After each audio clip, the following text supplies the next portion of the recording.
Hello friends, आपण मैंने राजयोग serial देखा पाइबे जे बलवंत राय परिवार उपर प्रतिशोध नेबाक जाऊँच दिया बाबा मैंने मिस्टर साहू।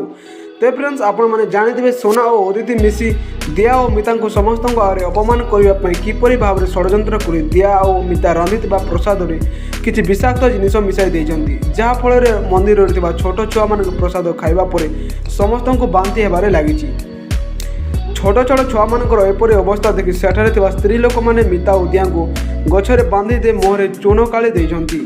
यह देखि मिस्टर साहू रागे जाइछंती और समस्त को अटकाइछंती एवं पर स्त्री मानक ठारू सोना और अदिति षड्यंत्र विषय जानिछंती एवं निज स्त्री एवं झीर प्रतिशोध नेबाक जाउछंती जहाँद्वारा बलवंत राय परिवार समस्त सदस्य को रास्ता कड़ को आने शपथ लेछंती मिस्टर साहू। तेज फ्रेंड्स आपण मानक कौन लगुच मिस्टर साहू निज झील और मिता प्रतिशोध नहीं पारे कि पुणी निज परिवार को बचाई पुणी निज बापा जिद आगे पाचेरे हो ठिया हे दिया। तो फ्रेंड्स आपण मानक कौन लगुच आमको कमेंट कर निश्चय जानतु और आम प्रेडिक्शन वीडियो आपण मानक भल लगी वीडियो को लाइक करने सहित आम यूट्यूब चैनल को सब्सक्राइब कर दिंतु जहाँद्वारा आपण मैंने आम चैनल माध्यम प्रत्येक ओडिया सीरियल लेटेस्ट अपडेट सब जानी पाइबे।